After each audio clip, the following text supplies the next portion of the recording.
Hey guys, it's Anna, and today we're going to be talking about something that I consider to be a hack for busy new investors, and that is the exchange traded fund or ETF. So to tell you what an ETF is, first we need to look at what a fund is. And a fund or a mutual fund is a pooled investment that is managed by a fund manager. So a number of persons put money together and a professional decides how that money is invested. So these funds are usually governed by a set of rules that are determined at the beginning of the fund, and these rules usually state what the fund invests in and what the objectives of the fund are. So for example, if I'm creating a fund, Fund A, my fund may only be allowed to invest in stocks from the Caribbean and must return at least 5% per year. Now that you know what a fund is, an ETF doesn't sound so difficult, right? It's really a fund that is traded on an exchange, and you're able to buy and sell units of your fund over the exchange. So now that that is out of the way, let's get to the ETFs. Why are they such a great hack for new investors? First of all, the ETF is managed by a professional, and a professional would have more skills, more time, more research, and additional tools to allow them to manage the fund in a more efficient and profitable way than a beginner would. And first of all, when you're watching movies and you hear sell, sell, sell, buy, buy, buy, those changes can happen at a split second. And that is where an investment fund manager would have an advantage, because that moment may be the time that you are at work, you're in a meeting, you're driving the kids to school, cooking, sleeping. You get the point, right?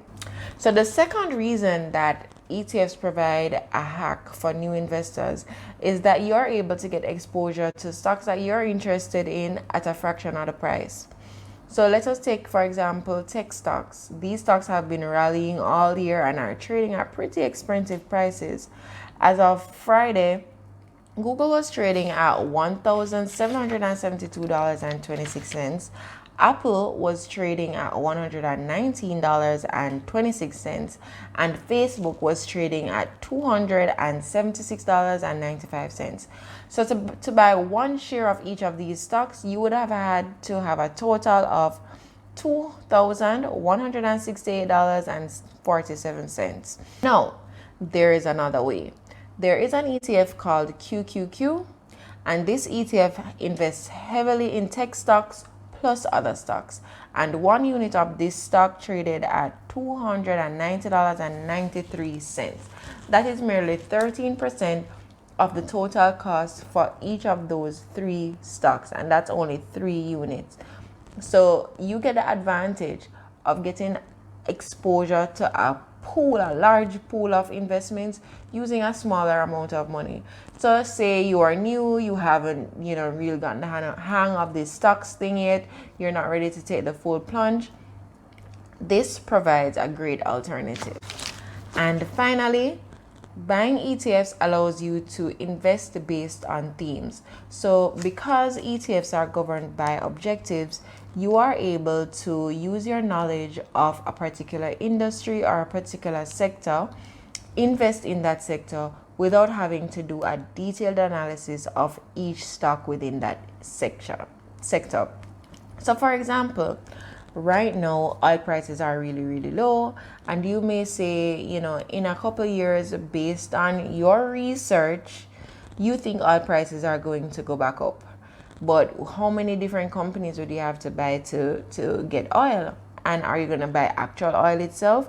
No, there is an ETF for that.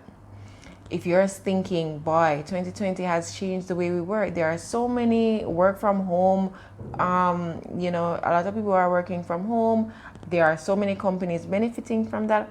How can I get in on that action? There's an ETF for that. You may be thinking, hey, COVID, people are making vaccines, people are making treatments, medical facilities have to be getting paid. How can I get in on pharmaceutical and medical companies? There's an ETF for that. So a couple of things to pay attention to. One, you want to pay attention to the manager of the fund. they have a direct influence on the performance of this fund. So you want to do your research to ensure, look at their track record, how they have performed, and how much confidence you're willing to place in them. 2, you want to look at the objectives of the fund. Some of the rules are very, very flexible, and that can mean that over time the composition of the fund may change, and it can change in a way that it doesn't necessarily align with what you want it to invest in.